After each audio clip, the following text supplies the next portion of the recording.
Hello दोस्तों, स्वागत है आपका हमारे इस चैनल पर। दोस्तों, आज से हम लोग पढ़ेंगे a girl with a basket. A girl with a basket. जी हाँ दोस्तों, a girl with a basket को लिखने वाले हैं विलियम सी डॉगलस। और a girl with a basket UP board class 12th के सिलेबस में है। बहुत ही इम्पोर्टेंट लेसन है। यहाँ से लॉन्ग क्वेश्चन, शॉर्ट क्वेश्चंस, सभी प्रकार के क्वेश्चंस पूछे जाते हैं हर वर्ष। तो दोस्तों, हम लोग आज ए गर्ल विद बास्केट पढ़ेंगे, लाइन बाय लाइन हिंदी में इसकी एक्सप्लेनेशन समझेंगे। तो चलिए हम पहले थोड़ा सा इसमें अबाउट द लेसन जान लेते हैं, थोड़ा सा जानेंगे। उसके बाद हम लोग लाइन बाय लाइन टेक्स्ट पर आते हैं। ओके, तो अगर आप देखेंगे अबाउट द लेसन, तो ए girl with a basket, a girl with a basket का मतलब होता है दोस्तों, देखिए बास्केट मीन्स होता है एक टोकरी, और गर्ल का मतलब लड़की, यानी लड़की के साथ में एक टोकरी या टोकरी के साथ में एक लड़की, दोनों आप बोल सकते हैं। Has been written by William C Douglas, और इसको विलियम सी डॉगलस ने लिखा है। हु केम टू इंडिया, जो इंडिया आए थे after the partition of the country in 1950, यानी कि जब इंडिया का बंटवारा हो गया उसके 3 वर्ष बाद 1950 में ये इंडिया आए थे। आफ्टर मतलब के बाद, the partition of the country, country के पार्टीशन के बाद, यानी देश का बंटवारा 1947 में हुआ, तो 1950 में आए। एट दैट टाइम, उस समय India was full of refugees, India शरणार्थियों से भरा हुआ था। रिफ्यूजी मीन्स जो दूसरे देश से भागकर यहाँ आए थे। हु वर ड्राइवन अवे, जो परेशान थे। बाई कम्युनियल फैनेटिसिज्म, यानी सामुदायिक कट्टरवादिता से, ऑफ पाकिस्तान, पाकिस्तान के सामुदायिक मतलब धार्मिक कट्टरवादिता से वे परेशान थे। He had a unique experience, उन्हें एक महान अनुभव प्राप्त हुआ। At one of the railway stations, एक रेलवे स्टेशन पर, इंडिया के एक रेलवे स्टेशन पर जब ये विलियम सी डॉगलस आए तो उन्हें एक महान अनुभव प्राप्त हुआ। Many refugees children were selling small articles like basket and fans, वहाँ पर स्टेशन पर बहुत से रिफ्यूजी चिल्ड्रन थे, मतलब शरणार्थियों के बच्चे थे। वर सेलिंग, वे बेच रहे थे, स्मॉल आर्टिकल्स, छोटी छोटी वस्तुएं, लाइक बास्केट, जैसे कि बास्केट यानी टोकरी हो गई, एंड फैंस, और फैन मतलब छोटे छोटे जो बेना टाइप के, जिसे आप जानते, बेना होता है ना, हवा करते हैं गर्मियों में, वो बेच रहे थे। He was impressed with a little girl 9 years, और विलियम सी डॉगलस इम्प्रेस हो गए एक 9 साल की लड़की के द्वारा। This essay is the recollection of his valuable experience, और ये एस्से उनके इसी एक्सपीरियंस का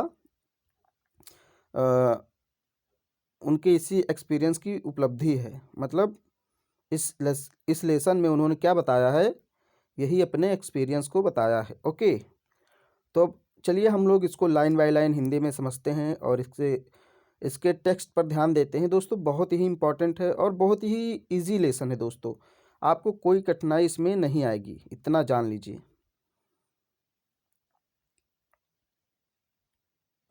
तो चलिए हम लोग शुरू करते हैं लाइन बाय लाइन। ध्यान से पढ़िएगा दोस्तों, काफ़ी इम्पॉर्टेंट लेसन है। देखिए, I had left new Delhi for the Himalayas. Left का मतलब होता है रवाना होना।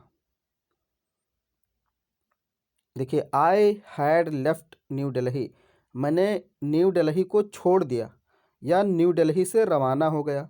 फॉर द हिमालयाज, हिमालय के लिए, यानी मैं नई दिल्ली से हिमालय की ओर चला।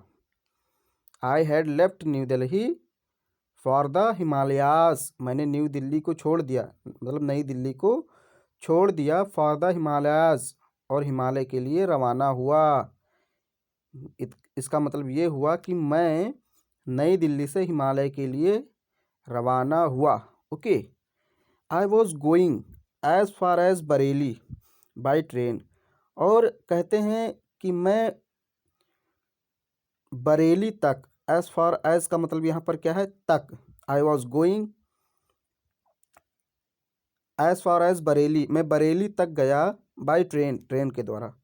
विलियम सी डॉगलस कहते हैं कि मैं बरेली तक तो ट्रेन से गया, एंड देन और तब बाई कार टू रानीखेत, और फिर रानीखेत तक कार से गया। यानी कि विलियम सी डॉगलस कहते हैं कि मैं बरेली तक तो ट्रेन से गया, फिर बरेली से रानीखेत तक कार से गया। अब रानीखेत के बारे में आगे वर्णन करते हैं। An old British army hill station, एक पुराना आर्मी पहाड़ी स्टेशन था रानीखेत। रानीखेत क्या था, एक पुराना ओल्ड ब्रिटिश यानी कि अंग्रेजों के ज़माने का आर्मी हिल स्टेशन, पहाड़ी स्टेशन था, मतलब पहाड़ों पर बना एक स्टेशन था। लोकेटेड, जो स्थित था ऑन 6000 फुट रिज, यानी कि 6000 फुट चौड़े, 6000 फुट चौड़े अपोजिट के सामने देखिए A120 mile stretch of snow capped Himalayas, यानी कि 120 माइल स्ट्रेच फैले हुए स्नो कवर्ड हिमालयाज, बर्फ से ढकी हुई हिमालय के सामने वो रिज, वो पहाड़ी स्थित थी जहाँ पर ये स्टेशन बना हुआ था। देखिए लोकेटेड का मतलब स्थित था, on A 6000 foot ridge, 6000 foot चौड़ी जो पहाड़ी थी जहाँ पर स्टेशन स्थित था वो 6000 फुट चौड़ी थी। अपोजिट और किसके सामने थी, 120 माइल स्ट्रेच, 120 मील फैले हुए of snow capped Himalayas, Himalaya से ढके हुए, यानी बर्फ से ढके हुए हिमालय, बर्फ से ढके हुए हिमालय के सामने वो पहाड़ी स्थित था। 120 मील बर्फ से ढके हुए हिमालय के सामने वो पहाड़ी स्थित थी। उस पहाड़ी पर कौन सा स्टेशन था, British army hill station. Okay, अब चले आगे दोस्तों।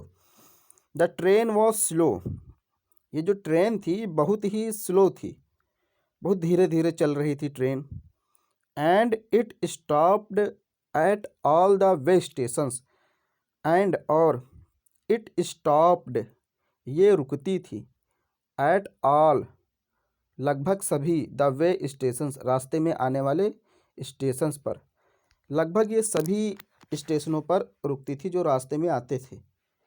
एट एवरी स्टॉप, प्रत्येक स्टॉप पर, यानी जब ये गाड़ी रुकती थी प्रत्येक स्टॉप पर, I swang open the door of my compartment, तो मैं अपने कंपार्टमेंट के यानी अपने डिब्बे के दरवाजे को स्वैंग ओपन का मतलब खोल देता था, तो मैं अपने कंपार्टमेंट के दरवाजे को खोल देता था। एंड वॉकड द प्लेटफॉर्म, और प्लेटफॉर्म पर उतर जाता था, घूमता था। यहाँ पर विलियम सी डॉगलस कहते हैं कि जब प्रत्येक स्टॉप पर वो जो ट्रेन थी वो रुकती थी तो मैं प्रत्येक स्टॉप पर उतरता भी था। मतलब चूँकि पहली बार आए थे ना, तो उनको घूमने का शौक़ था, तो जब भी ट्रेन रुकती वे स्टेशन पर उतर जाते और फिर घूमने लगते, देखते कि यहाँ के बारे में, यहाँ कौन कौन सी चीज़ें बिकती हैं, मतलब पूरा उसका एक्सपीरियंस का मज़ा लेते। ओके, चलिए देखते हैं आगे। The platforms were packed with people, जो प्लेटफॉर्म्स था वो पूरी तरीके से लोगों से भरा था। पैक्ड का मतलब बंधा हुआ था, पैक था यानी कि भरा हुआ था।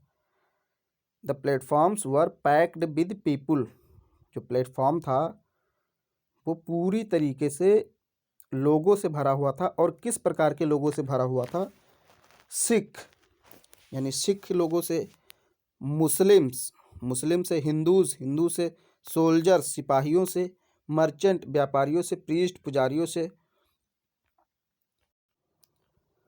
पोर्टर्स, कुलियों से, बेगर्स, भिखारियों से, हॉकर्स मतलब फेरी वालों से। यानी कि जो प्लेटफॉर्म था वो किससे किससे भरा था, प्लेटफॉर्म पर कौन कौन होते थे, सिख होते थे, मुस्लिम होते थे, हिंदू होते थे, सिपाही होते थे, व्यापारी होते थे, पुजारी होते थे, कुली होते थे, भिखारी होते थे, और हॉकर्स यानी कि फेरी वाले होते थे। फेरी वाले हॉकर्स वे होते थे जो ठेलों पर या अपने सिर पर रखकर सामान को बेचते थे।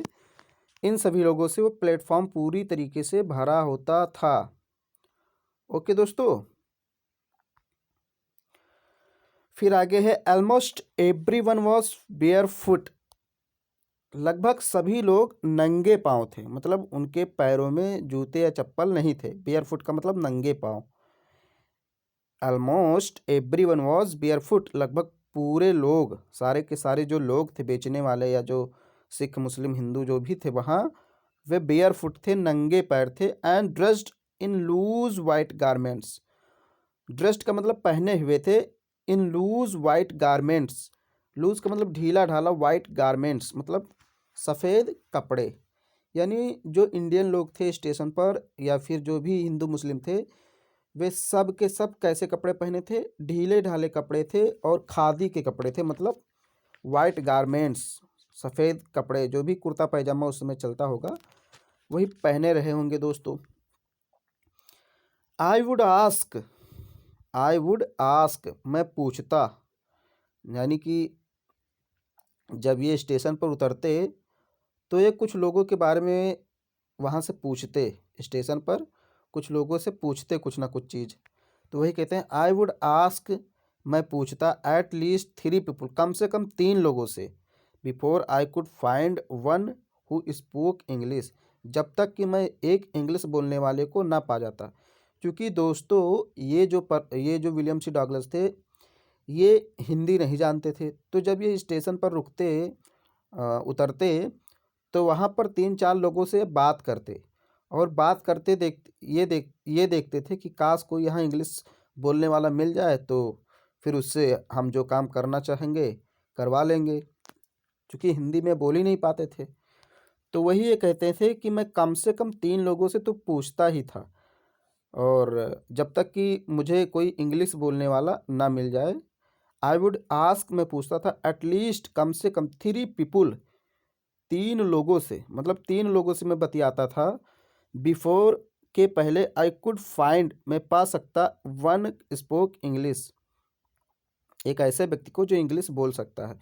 यानी जब तक मैं इंग्लिश बोलने वाले किसी व्यक्ति को ना पा जाता तब तक मैं कम से कम 3 लोगों से बात करता, 3 लोगों से पूछता। फिर है we would talk world affairs, हम लोग किस पर बातें करते थे, जब कोई मान लीजिए इनको इंग्लिश बोलने वाला मिल गया तो वे किस पर बातें करेंगे, we would talk world affairs, हम लोग संसार के मामलों के बारे में बातें करते थे। एंड और मेजर टॉपिक, और फिर जो प्रमुख टॉपिक होते थे, इम्पॉर्टेंट महत्वपूर्ण टॉपिक होते थे उनके बारे में बात करते थे। And the news of the day produced, और उस दिन कौन सी न्यूज़ उत्पन्न हुई, प्रोड्यूस का मतलब उत्पन्न, यानी उस दिन विशेष जिस दिन वे लोगों से बात करते थे उस दिन कौन सी घटना घटी, इसके बारे में भी वो बात करते थे। इन दिस वे, इस तरीके से आई वॉज ट्राइंग, मैं प्रयास कर रहा था, to get a feel of the pulse of the nation, to get मतलब पाने के लिए, a feel of the pulse नाड़ी का फील, नाड़ी का एहसास, ऑफ द नेशन देश के। इस तरीके से वे इंडिया को जानना चाहते थे। यहाँ पर a feel of the pulse of the nation मतलब जैसे वो हमारे देश के नाड़ी को फील करना चाहते थे। जैसे डॉक्टर आपके नाड़ी को पकड़ता है तो उसको चेक करता है कि आपको बुखार है कि नहीं, फील करता है।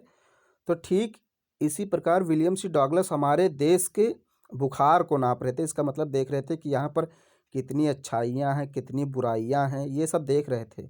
ओके, यहाँ पर फील ऑफ द पल्स का मतलब ये नहीं कि हमारे देश की कोई नाड़ी है फिर उसको महसूस कर रहे थे, ऐसा कुछ नहीं। बस वो हमारे देश को जानना चाहते थे अच्छे से, गहराई से।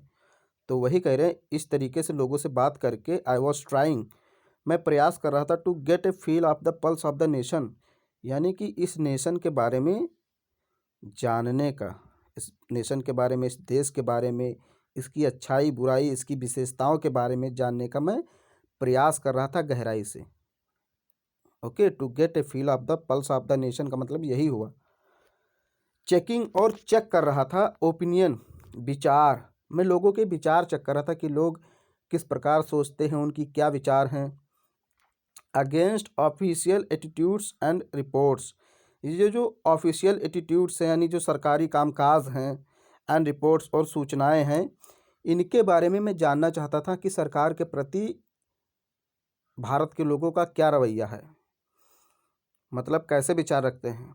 ओके, ये जो भारत की सरकार है इसके प्रति और भारत की सरकार की सूचनाओं के प्रति लोगों की क्या विचार हैं, ये सब मैं जानना चाहता था, इसको चेक कर रहा था। ओके दोस्तों, तो चलिए अब हम लोग आगे पढ़ते हैं। The route lay through one of the richest of India's agricultural areas. The route lay यानी कि जो सड़क का रास्ता था, रूट थी, सड़क जो ट्रेन की सड़क होती है उसको रूट बोलते हैं। ट्रेन की जो सड़क होती है जिस पर ट्रेन चलती है उसको क्या बोलते हैं, रूट। तो द रूट ले, रूट जाती थी, कहाँ से होकर जाती थी, थ्रू से होकर, one of the richest India's agricultural areas, Bharat के कृषि क्षेत्र के सबसे धनी क्षेत्रों से होकर जाती थी। द रूट ले, रूट जाती थी, थ्रू से होकर, वन ऑफ द रिचेस्ट यानी सबसे अधिक धनी, of the India's agricultural areas, Bharat के कृषि क्षेत्र से, भारत के सबसे धनी कृषि क्षेत्रों में से एक धनी कृषि क्षेत्र से वो रूट होकर जाती थी। यानी ट्रेन कहाँ से गुजरती थी, भारत के सबसे धनी कृषि क्षेत्रों में से होकर गुजरती थी। भारत के सबसे धनी कृषि क्षेत्रों में से होकर वो रूट यानी वो ट्रेन गुजरती थी। दिस वॉज द प्लेन, ये मैदान था, दिस ये वॉज द प्लेन मैदान था, of the upper Ganga river यानी ऊपरी गंगा नदी का। ये कौन सा मैदान था, गंगा नदी का मैदान था, ऊपरी गंगा नदी का मैदान था।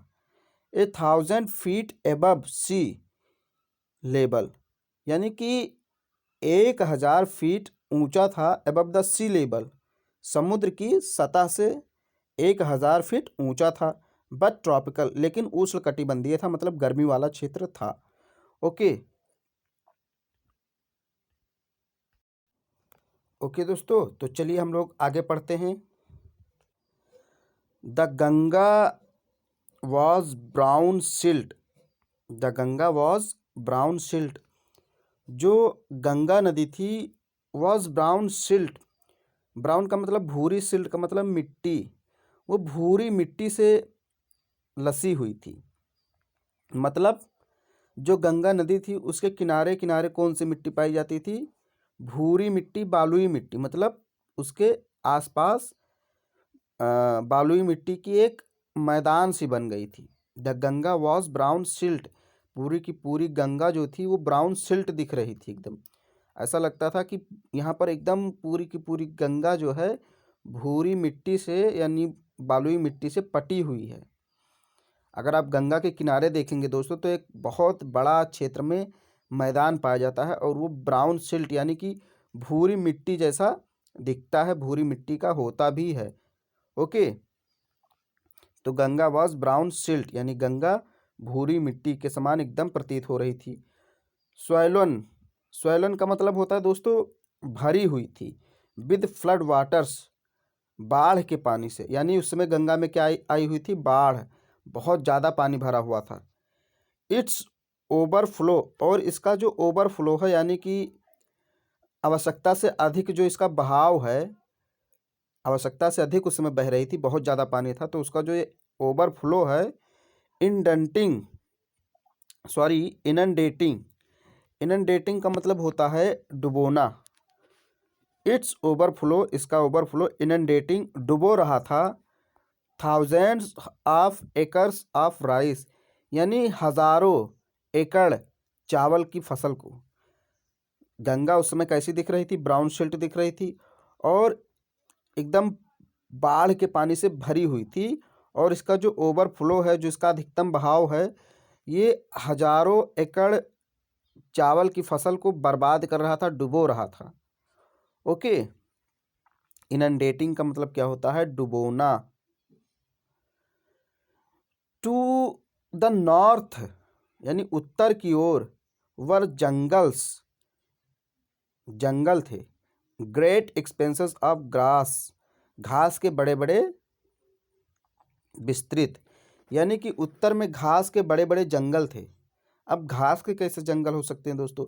क्योंकि उत्तर में घास के बड़े बड़े मैदान थे, तो उसी को यहाँ पर जंगल बोल रहा है। To the north were jungles great expanses, यानी महान विस्तृत, एक्सपेंसेस का मतलब विस्तृत, ऑफ ग्रास का मतलब घास के, उत्तर की ओर घास के बड़े बड़े जंगल थे। और वो घासें कैसी थी? हायर देन मैंस हेड, आदमियों के सिर से भी ऊंची थी। हायर मतलब अधिक ऊंची थी, देन की अपेक्षा, मैंस हेड आदमी के सिर से, यानी आदमियों के सिर से भी वो बड़ी थी। एंड अनब्रोकन, और लगातार, except for an occasional clump of trees, और वो घासें कैसी थी? लगातार थी, मतलब ऐसा नहीं कि बीच में घासें नहीं हैं, फिर मैदान आ गया, फिर पहाड़ी आ गया, वो घासें लगातार विस्तृत फैली हुई थी। अनब्रोकन, उन्हें मतलब वो टूटती नहीं थी, मतलब लगातार फैली हुई थी। Except for a occasional clump of trees, हालांकि बीच बीच में, एक्सेप्ट का मतलब के सिवाय, यानी बीच बीच में क्लम्प ऑफ ट्रीज, पेड़ों के समूह लगे हुए थे। घासों के बीच में कहीं कहीं आपको पेड़ों के समूह मिल जाएंगे। क्लम्प ऑफ ट्रीज का मतलब पेड़ों के समूह। अकेजनल का मतलब कभी कभी, कहीं कहीं। ऐसा नहीं था पूरे घास के मैदान में वृक्ष लगे हुए हैं, पूरे घास के मैदान में वृक्ष नहीं लगे, कहीं कहीं पेड़ों के समूह आपको मिल जाएंगे, क्लम्प ऑफ ट्रीज। और वो पेड़ों के समूह किस लिए थे? द होम ऑफ टाइगर्स, वो चीतों के घर होते थे, यानी जो टाइगर्स होते थे उन पेड़ों के नीचे रहते थे। एलिफेंट्स, और हाथियों के घर होते थे।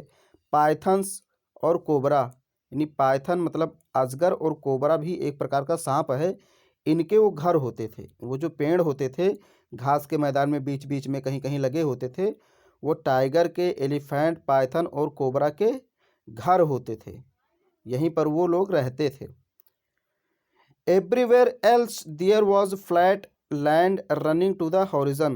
Everywhere else, प्रत्येक जगह, there was a flat land, land जो थी यानी भूमि जो थी, मैदान जो था, वो फ्लैट था, एकदम सपाट था।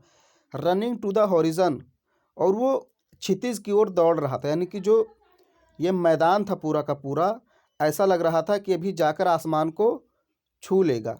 दोस्तों, हॉरिजन उस क्षेत्र को कहते हैं जहाँ पर आसमान और धरती मिलते हुए प्रतीत होते हैं, आसमान और ज़मीन मिलते हुए प्रतीत होते हैं, उसको कहते हैं हॉरिजन। तो ये जो ज़मीन थी, ये जो भूमि थी, एकदम फ्लैट थी, चारों ओर की भूमि एकदम फ्लैट थी, सपाट थी, और ऐसा लग रहा था कि अभी ये भूमि जाकर आसमान को छू लेगी। Okay, but dotted here and there, dotted का मतलब डॉट डॉट करके लगा हुआ था, डॉटेड का मतलब लगा हुआ था, जैसे आप पेन से डॉट डॉट नहीं करते हैं वैसे ही, बट डॉटेड लगा हुआ था। हियर एंड दियर, यहाँ और वहाँ। By the sacred banyan tree, मतलब पवित्र बरगद का पेड़, क्योंकि दोस्तों हम बरगद के पेड़ की पूजा करते हैं, इसलिए उसने सेक्रेड बोला, मतलब पवित्र। यानी कि इधर उधर अगर आप देखेंगे तो बरगद के पेड़ भी लगे हुए हैं, पवित्र बरगद के पेड़ लगे हुए हैं। और या फिर बाई रोज ऑफ पकड़ ट्रीज, यानी पकड़िया के पेड़ भी लगे हुए हैं, रो मतलब लाइनों में। ये जो पकड़िया के पेड़ हैं ये भी लगे हुए हैं लाइनों से। शेप्ड लाइक ए एल्म्स, जो जिनका आकार है लाइक ए एल्म्स, एल्म्स भी एक प्रकार का पेड़ होता है। तो विलियम सी डॉगलस कहते हैं जो पकड़िया के ट्री हैं इनका आकार कैसे है? एल्म्स के पेड़ की तरह, यानी कि ये एल्म्स के पेड़ की तरह दिखते हैं। शेप्ड का मतलब आकार होना, लाइक के जैसा, एल्म्स का मतलब एल्म का पेड़, यानी जो पकड़िया ट्री है, पकड़ ट्रीज हैं, इनका शेप किस प्रकार का है, एल्म्स की तरह है। And some of them, sorry here, हाँ, एंड और हैविंग थिक, और रखते हैं, थिक मतलब मोटी, ट्विस्टेड का मतलब मुड़ी हुई, ट्रंक्स का मतलब सूंड। अब पेड़ों में भैया मुड़ी हुई सूंड होती है, ये बताओ, वो जो पेड़ लगे हुए हैं जिनका आकार एल्म्स के पेड़ की तरह है, क्या उनके सूंड होती है? नहीं। इसका मतलब उनकी शाखाएं जो हैं वो मुड़ी हुई हैं और मोटी हैं। यहाँ सूंड का मतलब, ट्रंक्स का मतलब क्या होगा, शाखाएं, ना कि सूंड। तो उनका जो आकार है वो एल्म्स पेड़ की तरह है, और हैविंग रखती हैं, यानी उन पेड़ों के पास है। थिक मतलब मोटी, ट्विस्टेड का मतलब मुड़ी हुई, ट्रंक्स का मतलब सूंड, यानी उन पेड़ों की जो शाखाएं हैं वो मुड़ी हुई हैं और बहुत ही मोटी हैं, बहुत मोटी और मुड़ी हुई शाखाएं उन पेड़ों में हैं। ओके, चलिए आगे चलते हैं। Hot humid air was moving in from the south west. Hot का मतलब गर्म, ह्यूमिड नमी वाली, एयर हवा, वॉज मूविंग चल रही थी, यानी गर्म नमी युक्त हवा चल रही थी, in from the south west, यानी दक्षिणी पश्चिमी से, दक्षिण पश्चिम से हवाएं चल रही थी जो बहुत गर्म थी और नमी युक्त थी, मतलब दक्षिण पश्चिम हवाएं चल रही थी। Monkeys some of them mothers, कुछ बंदर अपनी माताओं के साथ, विद बेबीज, और अपने बच्चों के साथ, क्लिंगिंग चिपकाए हुए। आप जानते हैं बच्चे जो बंदर होते हैं वो अपने बच्चों को पेट में चिपका लेते हैं, अभी आगे बताया गया है। Monkeys some of them mothers, बंदर अपनी माताओं के साथ, विद बेबीज, और अपने बच्चों के साथ, क्लिंगिंग टू देम, उनको चिपकाए हुए हैं, एंड राइडिंग अंडरनीथ, और अपने नीचे घुड़सवारी करा रहे हैं। यानी जो बंदर के बच्चे होते हैं वो पेट पर चिपके हुए हैं नीचे की साइड में, अंडरनीथ का मतलब नीचे की साइड में, और घुड़सवारी, राइडिंग का मतलब घुड़सवारी करा रहे हैं, घुमा रहे हैं।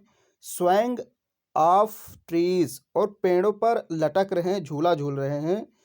स्वैंग ऑफ का मतलब झूला झूलना। एट द स्टेशन, स्टेशन के पास, स्टेशन के पास जो पेड़ लगे हुए हैं वहाँ पर बंदर झूल रहे हैं, झूला लटक रहे हैं। लुकिंग फॉर फूड, और वो शायद भोजन की तलाश में ऐसा कर रहे हैं, वे भोजन की तलाश में हैं, भोजन को खोज रहे हैं। लुकिंग फॉर का मतलब खोजना, फूड का मतलब भोजन, शायद वो भोजन प्राप्त करने की चेष्टा कर रहे हैं, भोजन को प्राप्त करने की इच्छा कर रहे हैं। ओके, तो जो बंदर हैं वो अपनी माताओं के साथ, अपने बच्चों के साथ हैं, और अपने बच्चों को क्लिंगिंग का मतलब चिपकाए हुए हैं, टू देम मतलब अपने आप से, एंड राइडिंग अंडरनीथ, और अपने पेट के नीचे उनको सवारी करा रहे हैं। स्वैंग ऑफ ट्रीज, और झूला झुला रहे हैं। एट द स्टेशन, स्टेशन के आसपास जो पेड़ हैं उनको वहीं पर लेकर कूद रहे हैं, इधर से उधर जा रहे हैं, तो झूला एक प्रकार का हुआ ना। फिर आगे है द विलेजेस वर पास्ड, यानी कि जब विलेज आया, जब गांव आया, जब ट्रेन गांव से होकर जा रही थी तो मैंने क्या देखा, had walls made of mud, मैंने मिट्टी से बने हुए, मड का मतलब कीचड़, तो मिट्टी से बने हुए दीवार को देखा, दीवार को देखा, वॉल्स मीन्स दीवार। Had walls made of mud, मैंने मिट्टी से बने हुए दीवार को देखा। Mixed with water and cow dung, जो किसका मिक्सचर था, वाटर और काउ डंग मीन्स गोबर, काव का जो मल होता है उसको गोबर बोलते हैं, तो उसी से वो मिक्स था, मतलब बना हुआ था। उसमें जो दीवार थी उसमें कौन कौन सी चीज़ें मिक्स थी, वाटर और गाय का गोबर। दियर पीक्ड रूप्स, यानी कि उन घरों की जो ऊंची छतें थीं, रूप का मतलब छतें, पीक्ड का मतलब ऊपरी वाली, ऊपरी छत जो थी, वर थैच्ड, वो ढकी हुई थी, किससे, बंडल्स ऑफ ग्रास, घास के बंडलों से, घास के बोझों से, यानी छप्पर छाए हुए थे। घास के बंडल से अगर कोई चीज़ ढकी है तो इसका मतलब वो छप्पर छाया हुआ था। तो जो छतें थीं वो किससे बनी हुई थी, छप्पर से। टाइड, और बंधी हुई थी, टू बैम्बो पोल्स, बैम्बो का मतलब होता है बांस, पोल्स का मतलब लट्ठा, यानी कि बांस के लट्ठों से वो लोग वो सॉरी लोग नहीं, वे छतें बंधी हुई थी, यानी कि उस पर घास था और बांस के लट्ठों से बंधी हुई थी। स्ट्रेच्ड फैली हुई थी अक्रॉस द राफ्टर्स। राफ्टर्स का मतलब छत, रूफ का मतलब भी छत, तो राफ्टर्स का मतलब छतों के आर पार इधर उधर तक फैली हुई थी। ओके, स्ट्रेच का मतलब वो जो छप्पर था वो छत के चारों तरफ तक विस्तृत था। स्ट्रेच का मतलब फैला हुआ था। अक्रॉस द राफ्टर्स, राफ्टर्स का मतलब छत के इधर उधर आर पार तक।